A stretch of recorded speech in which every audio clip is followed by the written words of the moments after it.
Boas tardes, moitas grazas por asistir a unha nova edición dos Diálogos desde a Periferia promovidos pola Fundación Galiza Sempre coa colaboración da Fundación Copiters.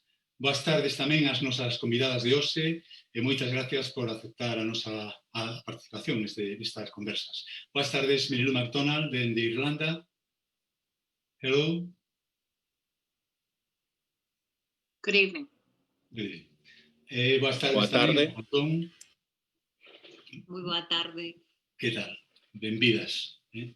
Bueno, creo que non me equivoco se digo que hoxe é un día especial, porque para os galegos e para as galegas, e especialmente para os nacionalistas, Irlanda non é un país calquera. Da causa irlandesa xa se falaba en Galiza no século XIX e chamábase xa daquela e en principios do século XX a seguir o exemplo irlandés. Así que pareceme ben estimulante e ilusionante ter hoxe connosco as líderes do Sinn Féin e do Bloque Nacionalista Galego, que hoxe son as dúas principais forzas de oposición dos seus países, a República de Irlanda e Galiza. Merilu MacDonald é deputada en Irlanda dende o ano 2011, fora antes eurodiputada no Parlamento Europeo entre 2004 e 2009, e asumiu en 2018 a presidencia do Sinn Féin para, 2 anos máis tarde, revolucionar o mapa político irlandés, logrando o 24,5% dos votos e 37 diputados. Por a súa parte, Ana Pontón xa era deputada no Parlamento Galego cando foi elexida en 2016 portavoz nacional do Bloque Nacionalista Galego. E con ela como candidata á presidencia da Xunta, o Bloque conseguiu neste mesmo ano 2020 os mellores resultados da súa historia no Parlamento Galego. 19 diputados e 24% dos votos. Todo indica que as nosas convidadas de hoxe van ser protagonistas na política dos seus países nos vindeiros anos. Paréceme que isto é particularmente importante no caso de Irlanda, porque moitas análises sitúan ali algunhas das claves do futuro de Europa. Por eso, propóñovos comezar por este asunto, como primeiro tema de reflexión.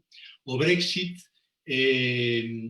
volveu colocar o foco na fronteira que divide a illa de Irlanda, que divide a nación irlandesa, e volveu poñer tamén a alertar da necesidade de respetar o espírito e a letra dos acordos de paz de Irlanda do Norte.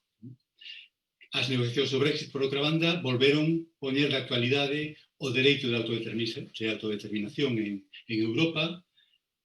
O goberno escocés pediu un segundo referéndum, está a medrar a opinión pública favorable á independencia en Gales, e por eso pareceme especialmente interesante que ambas as dúas podades darnos a vosa opinión sobre estas expectativas que se abren para Europa, especificamente sobre as posibilidades de resolución dos conflictos territoriais de soberanía, do autogoberno das nacións, etc. Sen máis, Merilu, se queres empezar. Pois moita obrigada, Xavier. Estou moi contente de poder participar neste conversa tan importante para todas nós. No momento na historia global e europea, cando as mudanzas radicais e as mudanzas profundas están a ter lugar, e tamén vemos que pode haber máis mudanzas no futuro. Debería comezar con unha reflexión sobre o fato de que o ano que ven, no mes de maio, o ano que ven, Irlanda xa estuvo, vai ser o aniversario da partición de división de Irlanda desde hai 100 anos. En nosa historia revolucionaria de Irlanda, que ten fundas raíces en 1916, hai máis dun século, cando se gritou para a liberdade de Irlanda e tamén para a liberdade do noso país, mas tamén puxemos fin á idea e á realidade de que o sol nunca ia baixar sobre o Imperio Británico, e cando Irlanda xa empezou coa súa andaina de liberdade, xa empezou desde un punto de fraqueza e de resistencia fronte ao maior imperio imperio que xa coñecera o mundo nesta época. E lembro este feito porque creo que é importante para nosotras nas nosas diferentes historias, respectivas historias nacionais, de darnos conta das grandes cousas poden pasar e de que as cousas poden pasar con grandes mudanzas, poden ter lugar en lugares moi pequenos, en lugares que se poden descrever como periferias. Eu vivo nunha illa, como ben sabedes, na periferia occidental da Europa, mas para nós, tal vez é por ser eu dublinense, creemos que estamos no centro do universo, e a nosa política non nos parece a nós periférica, senón central. O noso veciño é o antigo colonizador, ten, como ben dixo Xavier, quixo sair da Unión Europea, e poderemos analizar por que tuvo lugar este voto neste sentido, mas creo que a análise foi que hubo un elemento reaccionario no Reino Unido e sobre todo en Gran Bretaña, un nacionalismo inglés estreito, mas tamén é importante lembrar que parte deste voto foi unha resposta aos fracasos da política europea, unha política europea que sempre puxo adiante todo o mercado por encima de todo, unha política que se empeña en buscar unha superestructura federal que nos rouba capacidades nos dereitos democráticos, case a idea de buscar uns Estados Unidos da Europa como contrapoder aos Estados Unidos da América. Isto para nós creemos que isto non é a dirección correcta que debería tomar o proxecto europeo. O proxecto europeo debe basearse na democracia e na cidadanía, e debe ser tamén ao redor da cuestión da autodeterminación. Así, pois, o Brexit ten un significado moi importante para nós, porque, como acabo de dicir, a nosa illa sigue dividida. 6 dos nosos condados no norte están baixo mandato británico e, como ben sabedes, tivemos un conflito moi prolongado e moi tráxico durante varias xeracións na nosa illa, mas en 1998 tivemos os acordos da paz e decidimos que imos buscar unha infraestructura e as institucións os direitos humanos para a paz para toda Irlanda e o progreso para a nosa illa. E moito disto construíse en base a cos cimentos, os alicertes da idea de que Gran Bretaña e Irlanda eran tamén ambos membros da Unión Europea. Mas, obviamente, isto mudou sustancialmente coa chegada do Brexit, e o debate no Reino Unido e en Inglaterra debería dicir que tivo lugar sin tomar en conta cais poden ser as consecuencias do Brexit para a Irlanda. Foi moi tarde cando o goberno conservador aceitou e recoñeceu que ia ter implicacións moi importantes para Irlanda e para o proceso da paz. E así, pois, tuvo unha negociación moi dilatada para garantir as proteccións básicas para a nosa illa, para a economía da nosa illa, para protexer os dereitos dos cidadáns e das cidadás que son cidadáns de Irlanda, mas tamén da Europa, e tamén a xente no norte da illa eran evidentemente cidadáns británicas e europeas, e Boris Johnson, o que fixo recentemente, desempeñou un papel moi perigoso de levar todo o último momento nestas negociacións que ameaza ao dereito internacional. Isto é escandaloso. Isto non é a primeira vez que a administración británica fixo cousas escandalosas en contra da lei no respecto da Irlanda. Mas para nós o importante para a Irlanda é que colocou a cuestión da división da Irlanda no centro do debate doméstico, tanto no norte, no sul da illa, xente que tal vez nem se preocupaba ou non tiña unha opinión moi forte a respecto da división da illa ou da reunificación. Hoxe teñen que encarar este debate a medida que vai cristalizando dentro do contexto do Brexit.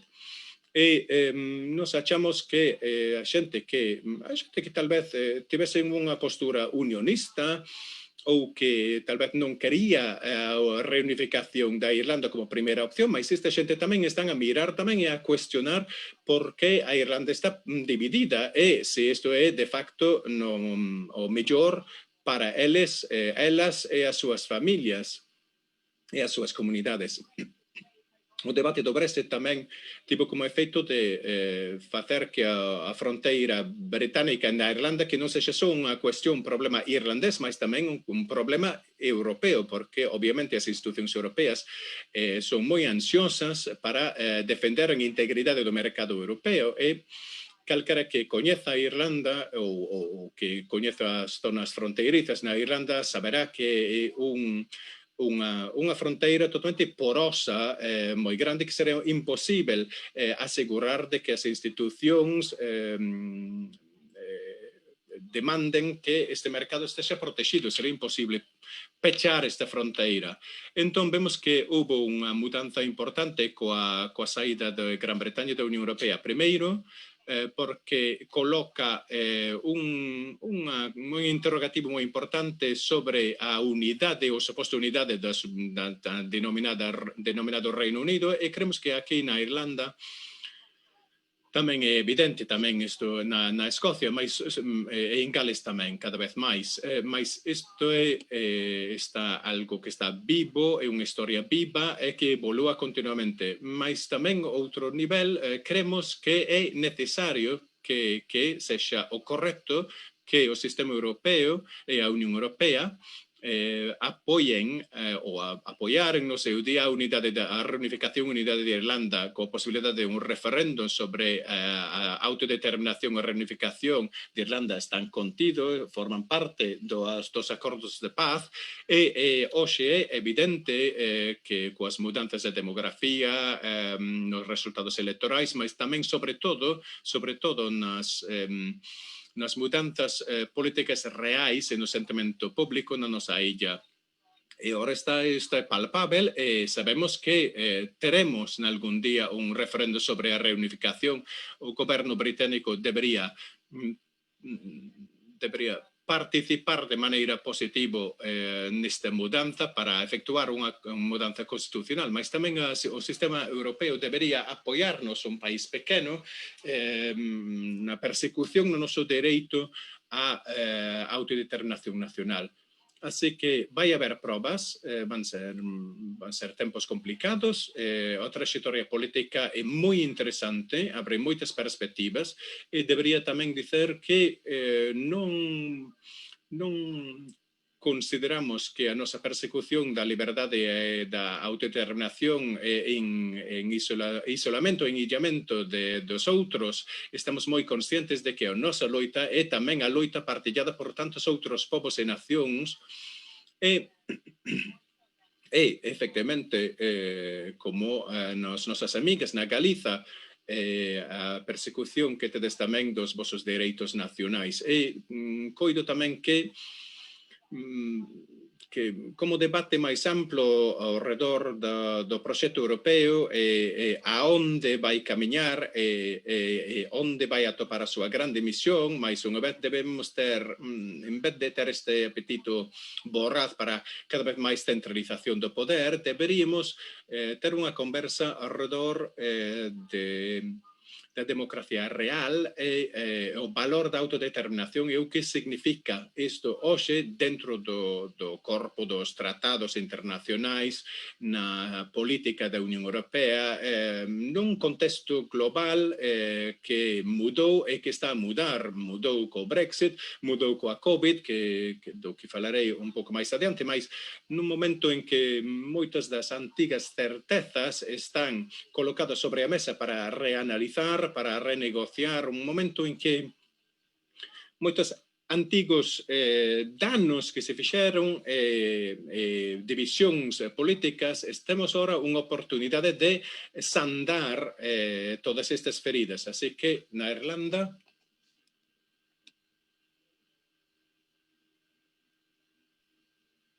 Sí, parece que se cortou un pouco a conexión con Merilú. Se vos parece, mentre recuperamos esa conexión, podíamos comezar cos comentarios de Ana Pontón, se escoita ben. Ana? Ben, eu escoito perfectamente, bueno, non está agora aquí Merilú físicamente, pero sí que quero agradecer pois para primeiro a Fundación, non, por organizar este encontro, a Marilu, eu a verdade tamén estou moi contenta de poder compartir este diálogo que non é só entre dúas mulleres, sino que tamén estamos representando a dous povos que teñen tanto en común como son Galiza e Irlanda. Eu, mentras a escoitaba ela falar, decía, bueno, nós non somos unha illa, pero sí que a veces sentimos que nos sillan, non, esas políticas centralistas ou esas políticas que discriminan ao noso país, tanto pola propia conformación do Estado español como a articulación que a nivel da Unión Europea se ten feito ao longo non destos anos e que, bueno, esas políticas tiveron consecuencias moi claras, non, en algúns sectores moi perxudiciais para a nosa economía. En todo caso, nos aquí seguimos pensando isto de como en Irlanda, Galiza, levántate, anda, e creo que este sigue sendo un lema que ten moitísima actualidade. Creo que é moi interesante así un pouco o debate que se abre con esta pregunta, papel da Unión Europea, non, en relación coa soberanía e tamén pois como podemos enfrentar, non, os retos que temos como sociedade neste momento. E eu aí, pois quizáis o primeiro que tiñamos pois é que poñer sobre a mesa o que significou o Brexit, non? Eu creo que o Brexit, máis alá de outros elementos que comentaba a propia Marilu, non podemos obviar que está poñendo diante dos nosos ollos a crise que ten de legitimidade a propia Unión Europea en moitas capas sociais que ao longo destes últimos anos viron sufrindo políticas que están mermando claramente os dereitos e que se acelerou toda esa perda de dereitos dunha forma brutal, non, unha vez que está lá a crise de Lehman Brothers e a resposta que lle dan as institucións europeas que vimos que xustamente camiñaron dándolle unha volta de torca, non, a políticas recentralizadoras, políticas que eliminan o control democrático das decisións económicas ou que nos estuveron impoñendo recortes moi importantes, por exemplo, pois no ámbito de dereitos sociais básicos. No Estado español viuse con esas contrarreformas laborais que curiosamente siguen aínda vixentes a día de hoxe e que vemos que están mermando dunha forma moi importante os dereitos e eu creo que tamén as propias oportunidades. E que esta crise que ten a Unión Europea, pois é evidente que unha desas caras é o Brexit, pero que ten outras moitas e que tamén as estamos vendo nesta xestión da COVID, non? A diferente resposta que se lle quiso dar, que eu creo que está deixando en evidencia que ese modelo da Unión Europea, non, como un instrumento para impoñer o neoliberalismo e como un instrumento dos Estados, pois ten fracasado e que se queremos realmente darlle unha solución social aos povos que hai no conxunto de Europa, pois non só hai que repensar, non, ese modelo de Unión Europea como unha estrutura de Estados, sino tamén o seu papel desde o punto de vista das decisións no ámbito económico, porque na perspectiva que podemos ter non destos últimos anos de como evolucionou a Unión Europea, estamos vendo como o feito de alonxar os centros de decisión e facelo en institucións que ademais non son democráticas porque non salen dunha elección directa da cidadanía, o que está debilitando a propia democracia e está sendo un instrumento para baleirar de contido dereitos fundamentais, non? Creo que nesa liña a experiencia que temos a respecto de como a Unión Europea enfrenta o dereito a decidir tamén deriva, digamos, moito desa propia estrutura dos Estados, porque dentro da Unión Europea vimos dúas respostas moi diferentes a ese dereito a decidir dos povos, non? Que realmente está máis condicionado por políticas de Estado que por unha posición que teña a Unión Europea, non? Vimos como pois se permite o referéndum pois no caso de Escocia e, sin embargo, se mira para outro lado cando hai unha represión brutal, por exemplo, do intento de referéndum que fixeron desde o goberno catalán en resposta a unha demanda democrática que estaba tendo a cidadanía.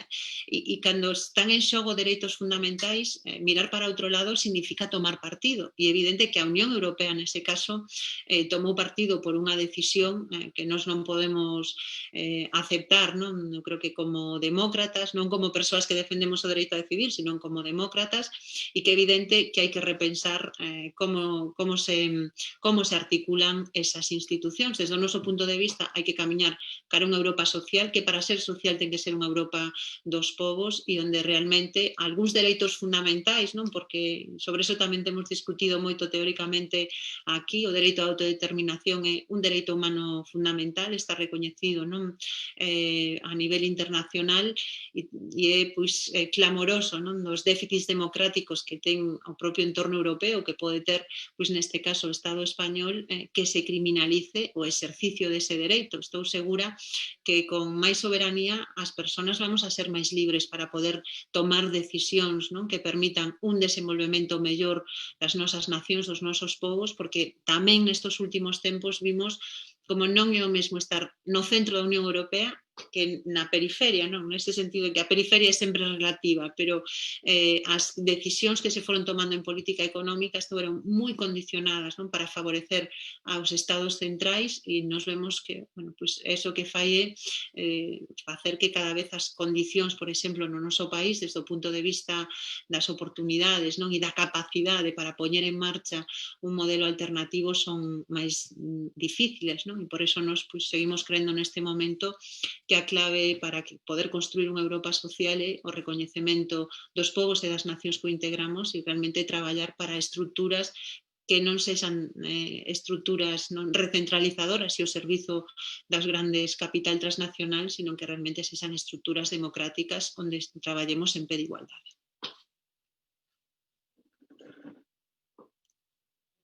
Rematei. Sí, sí.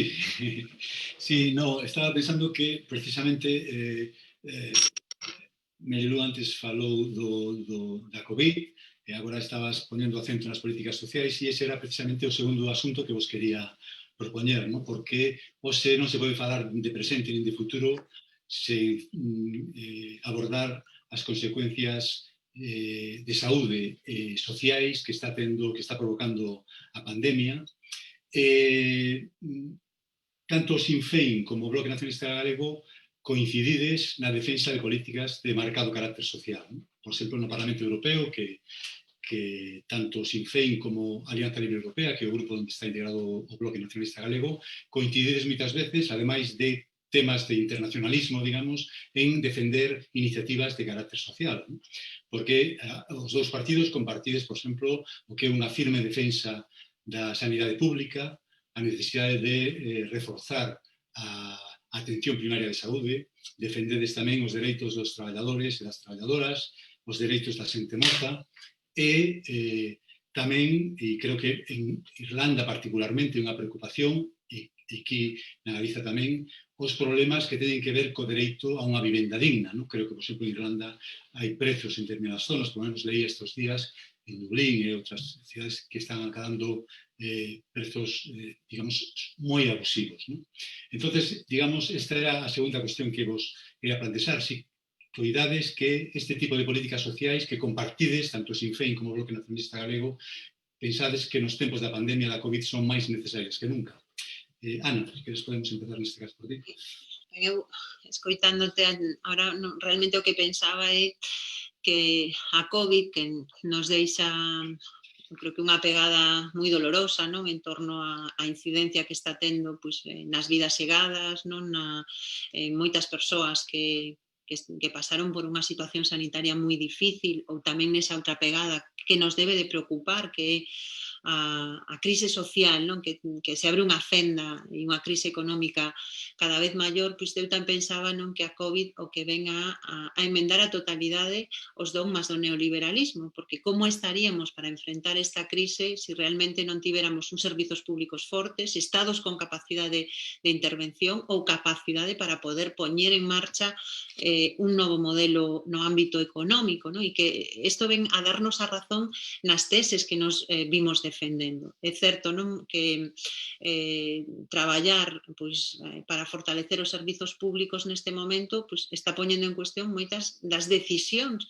que se foron tomando ao longo da última década. Por exemplo, no caso do Estado español seguimos tendo limitacións para poder contratar o personal que se necesita, non? E iso fai que haxa pois, hoxe unha cantidad de traballadores e traballadoras da sanidade en precario e que se este precarizando tamén a atención. Non? Temos moitas fortalezas desde o punto de vista do sistema sanitario, pero tamén a COVID fixo ver as debilidades, non? Que ten o noso sistema sanitario. Aquí, por exemplo, na primeira onda, para poder atender a urxencia da COVID, houve que paralizar casi toda a actividade dos hospitais, houve que duplicar casi o número de UCIs, e iso que en Galiza non tivemos unha incidencia tan forte como a que tuveron outras nacións ou outras zonas do Estado español, pero ainda con esa incidencia tan pequena estaba claro que os recortes que se produciran durante estes últimos anos do goberno da dereita debilitaran os servizos públicos. E hoxe, por exemplo, seguimos tendo na sanidade, non? Que, ainda que non está en situación de colapso, sabemos que para poder atender a COVID hai zonas sanitarias que están tendo que desplazar a personal porque non teñen capacidade para poder atender todas as necesidades, ou siguen tendo que suspender operacións e actividade ordinaria, o cal está deteriorando moito a saúde das persoas. Non? E é evidente que neste momento é máis urxente que nunca ese reforzamento do sistema sanitario público. Eu aquí outro tema que a nos tocou moi de cheo e que a min particularmente me preocupa moito é todo o que pasa co cuidado das persoas maiores, non? Que levamos anos poñendo o foco, non? En que aí había unha debilidade importante. Fixadevos que en Galiza en 12 anos non se construiu ni unha soa praza pública de residencias e a atención que hai é pois, moi deficiente nese ámbito. Non? E veo a COVID e o que nos está poñendo pois, unha maneira descarnada son as graves consecuencias de entregar mesmo a fondos de inversión o cuidado das nosas persoas maiores e facer deso un negocio. Non? E aquí houve casos que son desgarradores, non? Da falta de atención ou de como entra a COVID sin que foran capaces de tomar decisións para blindar as residencias nesta segunda onda, non? Ou así poderíamos seguir pois, co que leva pasado no sistema educativo, con problemas que hai noutros ámbitos e que é certo que o que estamos vendo é que necesitamos un sistema social forte, pero que tamén necesitamos ter capacidade de resposta para protexer mellor a nosa sociedade, non? Porque para protexer mellor a nosa sociedade necesitamos máis recursos e nós, por exemplo, vivimos nun estado moi centralizado onde o Estado recauda e reparte con uns criterios que son moi desiguais. Nós, por exemplo, agora en Galiza estamos vendo como a distribución que se está facendo dos fondos do Estado ou do Fondo COVID da Unión Europea pois vai a discriminar o noso país. Non recibimos nin tan siquiera a porcentaxe que somos de poboación, non? E iso quere decir que vamos ter menos fondos para poder facerlle frente á crise, e isto reforza a capacidade que temos, a necesidade que temos de poder tomar decisións importantes para protexer ao noso país, a xente que vive aquí nun momento no que estamos vivindo a maior crise. Non? Eu tamén creo que nese sentido a COVID, e xa remato con isto, entre as leccións que nos deixan non está só a da necesidade de reforzar os servizos públicos, o noso autogoberno e a capacidade de intervención dos estados, sino a última, pois é que cando viñeron duras, as que nos sacaron as castañas do lume foron fundamentalmente mulleres precarizadas, e eu creo que con todas elas temos unha débeda de traballar para construir realmente unha sociedade xusta. Gracias, Ana. Merilú.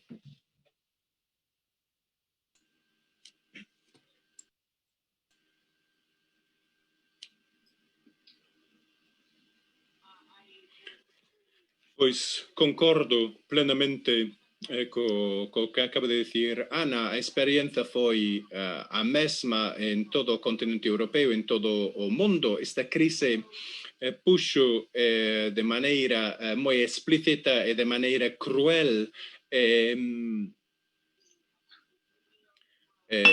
o modelo neoliberal e os fracasos que encerra a respeito da protección dos cidadáns e da vida dos cidadáns. Por exemplo, a cuestión da vivenda, isto é un problema enorme na Irlanda, especialmente no sul, nas grandes cidades, nas grandes urbes, e o que vimos coa entrada da crise da COVID é a falta de vivenda digna deixounos moi expostas moi vulneráveis nunha urxencia como esta, onde a casa, o fogar, o confinamento é o teu refuxio, isto ficou totalmente claro, mesmo para aqueles que antes tal vez non pensaba que a vivenda era un dereito básico humano, hoxe puxose claro que iso non é un dereito só individual, é unha cuestión de comunidade e do bem-estar de toda a comunidade e de saúde público.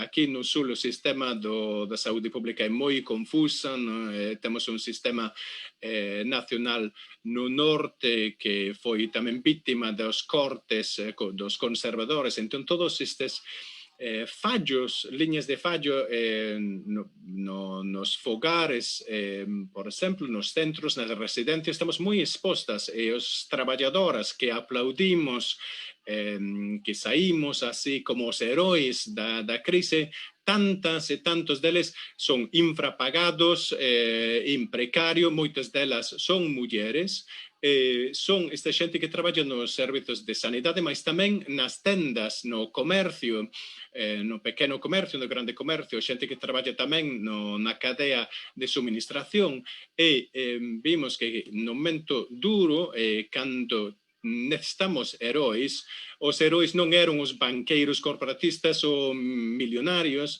era a clase traballadora sen capas, eran justamente os heróis, eran as enfermeiras, enfermeiros, a xente que traballaba nos comercios, en primeira liña, e será vergoñento, será imperdoável se esta crise ven e marcha e non tomemos as medidas para non conseguimos por en destaque todos estes problemas de infrapagamento nestas situacións.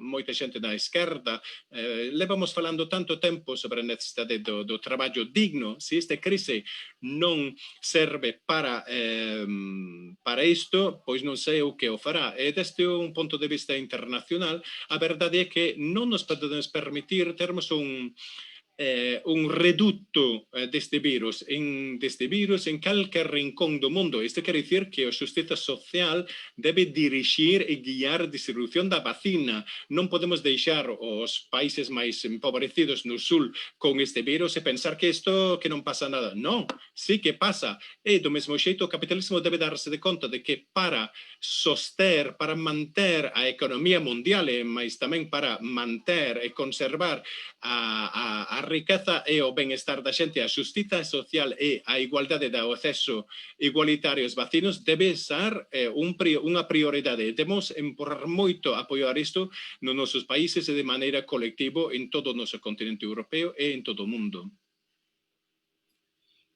Moitas gracias, Merilu. Bueno, fago un pequeno inciso para lembrar que todas as persoas que estades a seguir esta transmisión podedes formular preguntas a través do Facebook, tanto do Bloque Nacionalista Galego como da Galiza Sempre. Faremos ao final un pequeno apartado para recoller as vosas preguntas. Bueno, agora poñades o acento no protagonismo de moitas mulleres, de tantas mulleres traballadoras nesta crise. Eso nos dá pé ao seguinte tema que me gustaría que comentárades. Eu leía estes días que Ana Pontón rememoraba recentemente que na súa casa lle aprenderan a importancia de loitar polo que se cree, aínda que tamén moitos decían que non podría logralo por ser muller. Creo, e tamén lín nestes días, que Merilu McDonald declarou, creo que tamén recentemente, que aínda hai algunhas persoas as que lles custa creer que unha muller de Dublín poda ser a líder do Sinn Féin. Ela mesma respostábase, si son eu, son eu a líder, son unha muller de Dublín que lidero o Sinn Féin. Entonces, bueno, nos últimos anos houve movilizacións masivas nos 8 de marzo, houve en Irlanda en 2018 un referéndum no que se aprobou a legalización do aborto, é dicir, que a loita das mulleres cobrou moita forza nestes últimos anos, pero é certo tamén que hai voces e posicións que din que ou ben está xa todo conseguido, ou mesmo algunhas posicións que defenden pasos atrás, que pensan que hai determinados dereitos básicos das mulleres que deben ser eliminados. Bueno, moita xente vos vémosvos como futuras primeira ministra de Irlanda ou futura presidenta da Xunta de Galicia. Entonces, desde logo, a vosa opinión sobre esta cuestión é moi importante. Que pensades vos da loita pola igualdade das mulleres, das políticas feministas, pensando, digamos, no futuro e, sobre todo, pensando en que podedes ser as líderes dos gobernos dos vosos países? Mary Lou?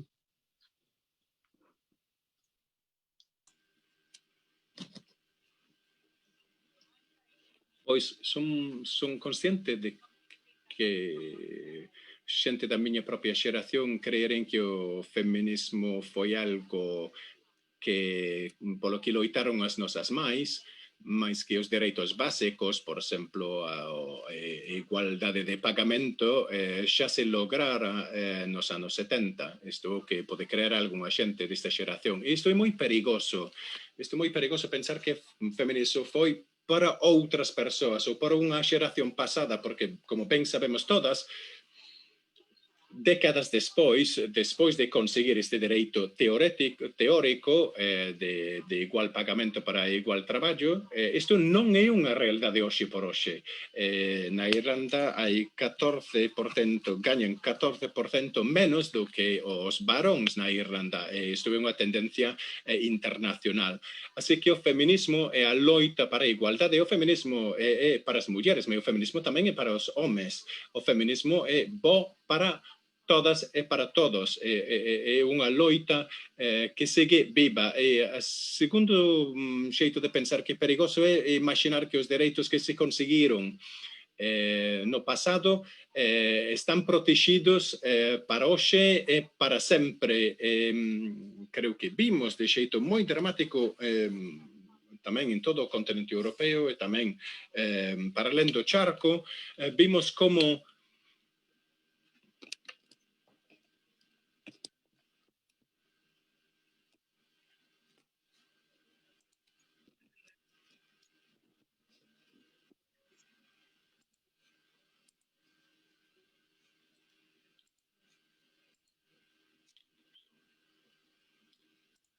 sinto, pero non teño son.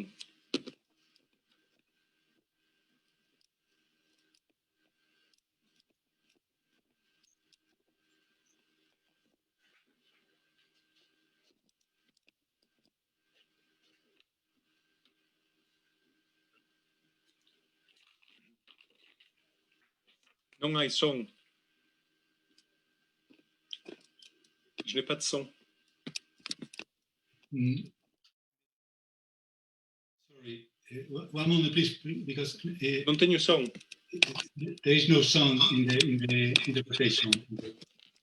One moment, please.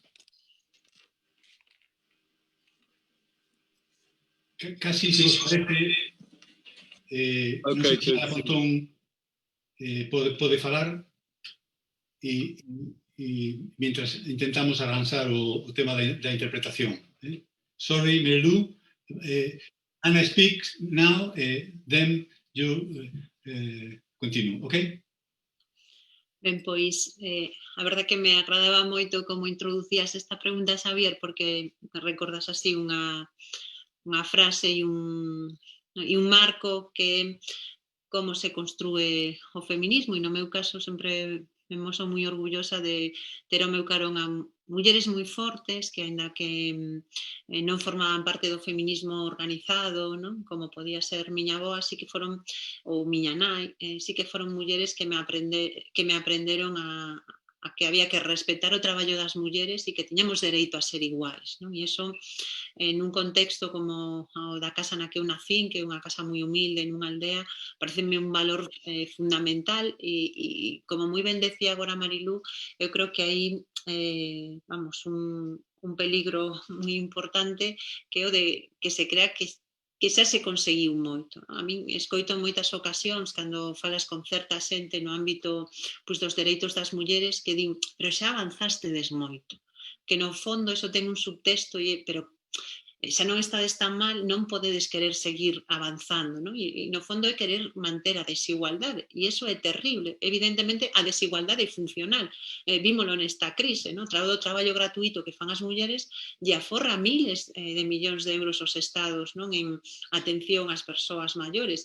Todo o traballo peor remunerado con esas brechas salarial que non só existe en Irlanda, que tamén existe en Galiza, e que ademais vemos como medra nestos últimos anos con estas crises, o que está tamén dándolle un maior beneficio capital. Por lo tanto, nós temos que actuar para frear esas desigualdades porque é un dereito. E creo que tamén é importante que nestos últimos anos houve procesos mobilizadores moi fortes que volveron a poñer no centro do debate político a necesidade do feminismo. Eu quero reivindicar o feminismo porque moitas veces se quere denostar, e o feminismo é realmente as gafas coas que podemos mirar a realidade para camiñar cara a unha igualdade que sexa real, porque a día de hoxe siguen existindo barreiras que son moi importantes, non? Se analizamos o que está pasando pois, coa crise da COVID, non vemos a desigualdade no traballo das mulleres, non? A pesar de facer un traballo fundamental. Tamén estamos vendo as graves consecuencias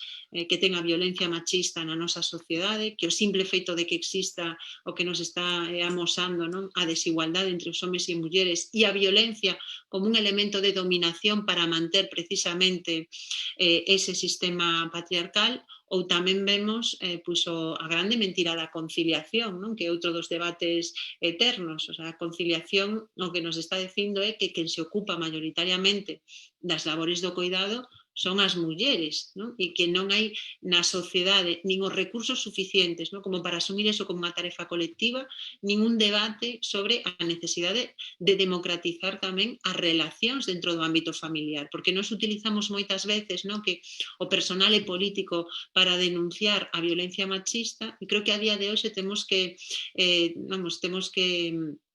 poñer esa frase ao servizo de que as relacións de parella desiguais tamén son unha cuestión política porque están limitando dunha forma moi clara, non? A capacidade das mulleres para poder desenvolver a súa vida, non? E que sigan soportando mayoritariamente todo o que ten que ver co cuidado e que eso ademais se volva contra elas, non? No seu desenvolvemento profesional, no social ou individual. O sea, creo que ámbitos que teñen que ser prioritarios de traballo, non? E desde logo, eu seguro que a Marilu tamén lle pasou moito ao longo destos anos, a min fixeronme moitas veces a pregunta, non? De, eres a primeira muller que é portavoz do BNG? Eu sempre digo que ser a primeira non é un mérito, é unha denuncia de toda a desigualdade, pero tamén que son a primeira, pero que non vou ser a última. Gracias, Ana. Marilu, gracias tamén a ti, disculpa por la interrupción, pero creo que se recuperou a posibilidade de interpretación, o sea que, por favor, si queres terminar a túa intervención.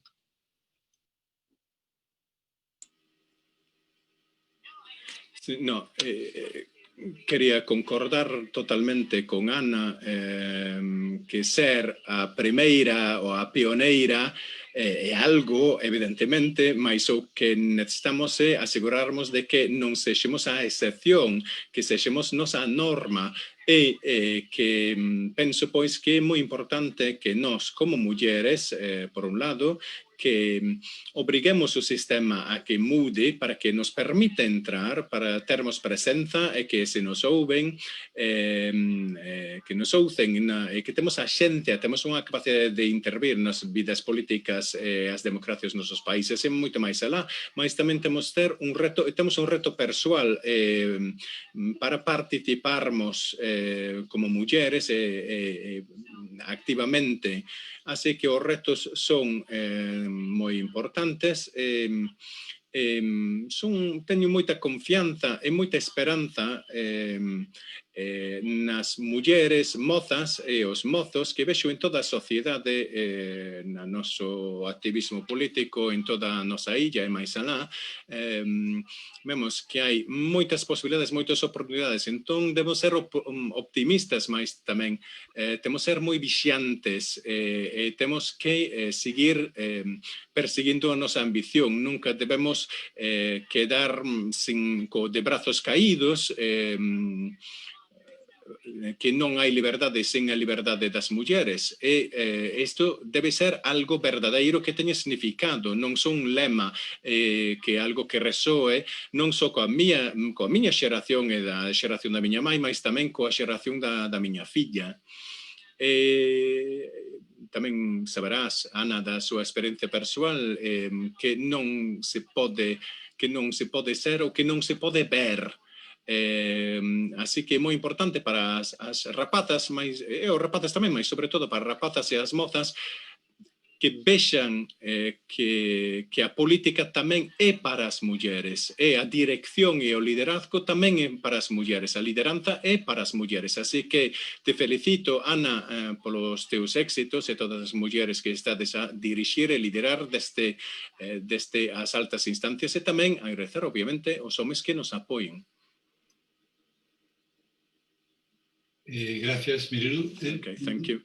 Antes de dar paso a algunhas preguntas que xa me están pasando da xente que nos está a ver no Facebook, gostaríame retomar o tema da irmandade entre estas dúas bellas nacións atlánticas, emparentadas tamén pola tradición celta, porque este ano cúmprese o centenario dunha revista emblemática da defensa da identidade nacional e da cultura de Galiza, a revista Nós, na que, por certo, en 1926 publicouse algún fragmento por primeira vez do traducido galego do Ulises de Joyce, traducido por Ramón Otero Pedrallo, que era un dos intelectuais galeguistas daquela altura. Quería facer este pequeno comentario para dar pé a unha breve reflexión vosa sobre a cultura e especialmente sobre os idiomas das vosas nacións. Eu sei que, por exemplo, en Irlanda do Norte houve problemas na negociación do último goberno polo tema do plan de normalización lingüística do gaélico e que llevou dicir a Ana Pontón sobre o cumprimento ou non do plan de normalización lingüística do galego. Entón, si queredes brevemente comentar como está esta situación, non sei se Ana Pontón. Ben, pois, en Galiza temos unha situación que preocupante por a evolución que está tendo a lingua nos últimos anos, onde vemos como se produce un deterioro na transmisión e onde, ademais, un elemento que tiña que favorecer o proceso de normalidade da nosa lingua, como era o ensino, pois, dunha forma clara, ademais, nos últimos anos, estáse usando justamente na dirección contraria, que é un efecto desgaleguizador, non? E temos pois unha situación na que o galego, que sempre, desde o punto de vista do uso, é unha lingua moi ampla, pois estamos vendo como se están levando adiante políticas deliberadas por parte da dereita que nos goberna para precisamente cada vez que o galego teña menos espacio na sociedade, non? E detrás disso hai un proxecto político moi claro. Precisamente estes días estáse debatindo, acaba de aprobarse no Congreso dos Deputados unha lei, non, que permite que o galego sexa lengua vehicular no ensino, e a resposta que dá o presidente da Xunta é dicir que en Galiza non, que en Galiza vai ser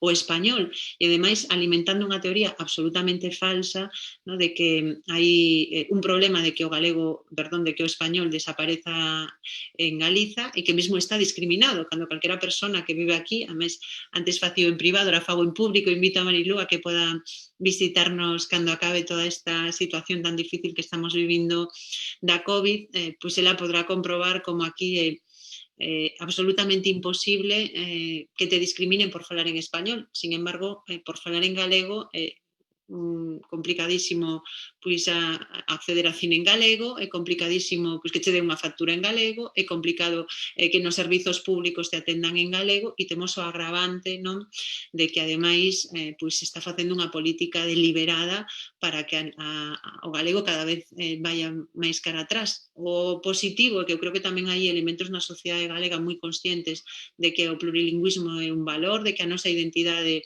é un valor a coidar, e que tamén lle están dando unha resposta, non, desde diferentes ámbitos, e eu son das que creo que por moito que queiran non van poder acabar coa lingua, e que teremos no futuro oportunidade de poñer en marcha pois un proceso que o que faga é restituir a normalidade, porque se algo ten sentido é que en Galiza falemos galego. Merilu, o gaélico, cal é a situación? The question of Irish then. A língua, o irlandés, sufriu un proceso tuvo un proceso moi importante de rexuvenización e de revitalización en cidades e vilas en toda a illa. Hai grandes moitas rapaces e rapatas que teñen educación en irlandés, e os meus propios fillos tamén, e hai un sentir moi importante na vindeira xeración de falantes de irlandés que non só son falantes, mas tamén activistas e que son moi conscientes da importancia da lingua para a súa identidade irlandesa e esta riqueza que entraña. Esta metade da historia moi positiva, esperanzador, mas a outra parte da historia é algo que xa referiu Xavier, que é as dificultades que tivemos sobre chegar a un acordo sobre unha legislación sobre irlandés no norte de Irlanda. É algo que se tornou moi complicado e moi feo co unionismo, por un lado, que estaba en contra dos dereitos lingüísticos do irlandés. Decía que algunhas das cousas que comentou Ana, que tamén resoan, que discriminaba en contra do inglés, perseguir os dereitos para os falantes do irlandés, entón crear unha tensión totalmente artificial e desnecessaria ao redor da cuestión da lingua, porque a lingua en sí para nós é de todas. E de todas e de todas. A lingua non é republicana, unionista ou lealista, non, é que aqueles que falan a lingua son os guardiáns e as guardias da lingua, e así que foi unha batalla moi ardua, mas chegamos a un acordo en principio sobre unha legislación do irlandés para que as institucións do goberno non estaban a funcionar durante varios anos, mas finalmente están a funcionar de novo hai algo máis dun ano, e a primeira prioridade foi justamente era a legislación para a lingua irlandesa, mas coa chegada da crise da COVID, isto afectou moi negativamente a política en toda a illa e tamén no norte da Irlanda, e isto é algo que necesitamos concretar e efectivizar. Falei con colegas no norte de Irlanda, tamén con pontes co unionismo, para dicirlles que esta legislación ten que efectivizarse e as preocupacións ou as ansias que se inflamaron ao redor deste debate, ao redor dos dereitos lingüísticos, a rotulación ou utilización do irlandés, un estatus oficial, era vergoñento e formaba parte tamén deste recuar para minguar a identidade irlandesa, para minguar tamén os desexos de reunificación ao final de división da illa, e foi moi cínica esta división. Entón, para nós, os retos que é para fomentar a lingua, para utilizarla como un instrumento, unha ferramenta de igualdade, de unidade e non de división e de rancor. Sí, moitas grazas, Marilu. Thank you, Marilu. Podemos dar paso agora ás preguntas que son, bueno, e é normal, todas referidas á situación de Irlanda. Entón, se te parece, agrupo en dúas preguntas as cuestións que nos transmite a audiencia, digamos. A primeira é sobre a influencia dos distintos movimentos soberanistas que hai no Reino Unido e especificamente a influencia de Escocia ou de Gales sobre a cuestión irlandesa, e se ves factible a curto prazo a celebración do referendo sobre a unidade de Irlanda.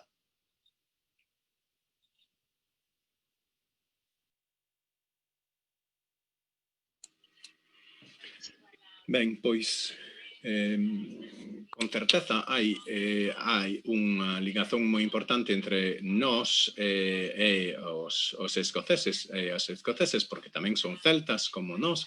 Tiven o prazer de poder dirixirme á conferencia de Plaid Cymru en Gales, o Partido Nacionalista de Gales, o ano pasado, non tiveron un orador de Sinn Féin na súa conferencia nacional desde 1926, entón isto foi un momento histórico. Temos unha comunicación, unha interrelación moi importante con todos os nosos colegas en Gales e na Escocia. Así que sí que existen unha unión, un fío de unión. Somos conscientes ou que coidamos de non interveñamos, de non intervirmos de maneira pesada no proxecto de cada un e de cada unha sobre o proceso de independencia, mas estamos a seguir de maneira moi cercana e estamos así xustamente a mirar sobre todo o que se pasa en cada detalle do que está pasando na Escocia. Isto está a mirar desde a Irlanda do Norte e tamén en toda a illa. É certo tamén dizer que o goberno actual en Westminster, en Londres, non só quere sair da Unión Europea, mas tamén fixo xestos moi negativos ao redor da devolución do poder ao redor do Reino Unido, a respeito sobre todo da Escocia. Boris Johnson acaba de describir a devolución dos poderes como un desastre. Entón, para él, evidentemente, é un desastre porque agora aumentou as ansias para un segundo referendo para a independencia. O que fai que Irlanda sexa diferente da Escocia, mas tamén de Gales, é que temos nós un acordo de paz internacional. Hai un acordo internacional que chegou a pactar entre dous gobernos soberanos entre Londres e Dublín, que establecen as institucións dentro do acordo de paz do Vendre Santo, comprometido coa realización da autodeterminación, porque estes acordos de paz recoñece explícitamente que a fronteira na Irlanda é unha fronteira controvertida e recoñece tamén que é a vontade da maioría do pobo irlandés de se reunificar e lograr a súa liberdade e, ademais, estabelece os mecanismos polo quais se pode lograr a reunificación. Isto é a través dun referendo, dous referendos, un do norte e un do sul da illa. Non podo dar unha data exacta de cando pode ter lugar este referendo. O acordo establece que depende do sistema británico de desencadear o referendo, de autorizar o referendo, que así o problema que temos con os primeiros ministros de Gran Bretaña é que teñen que dar cal é a súa perspectiva de cal vai ser o momento, cal é a medida para convocar un referendo, e o goberno británico sempre se negou a aclararse a respeito disso, mas teño que dicir que, dado que os resultados electorais no norte de Irlanda reflectiron nos últimos 3 anos que hai unha perda dunha maioría unionista, quer dizer, unha maioría a favor que estarían de acordo para que a illa seguise parte dividida, vai haber un censo o ano que ven e sabemos que a demografía do norte da illa estaría a favor do norte da Irlanda con unha maioría teórica a favor da reunificación. Todos estes factores son indicadores no noso camiño. O que queremos ahora é prepararse para unha transición. Hai moitas cousas que deben resolver: a vivenda, educación, servizos sociais, todos estes servizos públicos esenciais. Debemos establecer como sería isto dentro dunha illa reunificada e soberana. Debemos tamén definir como sería sería o modelo económico para fomentar a igualdade e a prosperidade, qual sería o réxime de dereitos humanos, como sería unha nova constitución. Entón, hai moito traballo por diante. Fun bastante crítica a respeito do goberno aquí en Dublín, porque é certo que falan de diálogo, conversas, mas non vai suficientemente profundo e non se recoñece, non se plasma na realidade de que os ventos da liberdade están a soprar e que imos ter un referendo. É unha cuestión de cando. E cando que se realice o referendo queremos que gañemos, e creo que gañemos ben clarísimamente. Por lo tanto, é xusto de que cando se coloque a cuestión da Constitución para a reunificación, o povo saiba que significará en realidade. Entón, é un traballo que está en progreso. Creo que certamente nesta década teremos ao fin, veremos a fin da división da illa. A miña preferencia para unha data dun referendo creo que debería ser dentro dos próximos 5 anos, mas que se celebre só o día que nos podemos gañar. E isto implica que debemos planificar e traballar desde xa. Para min é bastante frustrante de que este novo goberno en Dublín de coalición desde este mes de xuño está a mostrar moi relutante, moi reacio a toda esta cuestión, e que poden así entrar a cabeza na área e esperar que esta cuestión xa pasará, que é unha cuestión para mañán, para o futuro, mais non, é unha cuestión de hoxe, é unha cuestión de prepararnos ahora, de inclusividade, de recoñecermos de que temos puntos de vista moi diferentes, e que a cuestión constitucional foi moi controvertida, como saberedes, desde hai moitas xeracións, moitos séculos. Entón, é un debate moi importante, e o premio para todos nós vai ser a oportunidade de escribirmos ao noso capítulo da historia de Irlanda. É unha oportunidade moi importante para todos nós no futuro. É algo moi esperanzador, e que debemos así falar da oportunidade, do progreso, e non medo e división. Entón, é un traballo moi importante que temos por diante. Sei que é unha pregunta moi longa para unha pregunta moi simples, mas como pasa con todas as preguntas así importantes na vida, non hai unha resposta única. A xente que colocou esta pregunta, isto é onde estamos agora na Irlanda. Ben, pois eu creo realmente que con esta intervención sí que deches resposta un pouco á situación e sobre as inquedanzas que había sobre a situación da illa, sobre o futuro de Irlanda. E penso que, por tanto, podemos dar por terminada esta conversa de hoxe. Eu creo que foi moi interesante, foi unha sorte, unha grande oportunidade tervos a vos dúas, a Mocontón, a Meryl McDonald, conversando. Agardamos que esta conversa se poda repetir presencialmente, que sirva tamén para seguir estreitando lazos entre estas dúas bellas nacións atlánticas, e, sobre todo, eu desexo que este tipo de conversa se poda dar cando ambas lideredes os gobernos da República de Irlanda e de Galiza. Entonces, moitas grazas ás dúas. Moitas grazas, por certo, tamén a xente que nos estivo vendo. Grazas tamén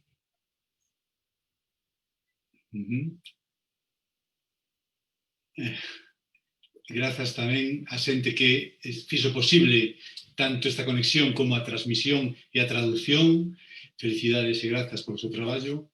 En fin, eu nada máis que decir, agradecervos e agardar que estas conversas se sigan repetindo no futuro. Eu tamén moitas grazas, e decir que para min é motivo de alegría, ainda que sexa virtual, poder compartir esta conversa con Marilu, e o gallás sexa unha profecía, a que acaba de facer aquí Xavier Macías, e que dentro de 4 anos podamos repetilas, pero como presidentas. Creo que sería bo para Irlanda e sería bo para Galiza. Pois moitas grazas e ata pronto. Gracias, Marilu, gracias, Ana. Buenas tardes. Gracias a todas as persoas que estades aí do outro lado. Hasta logo, buenas tardes.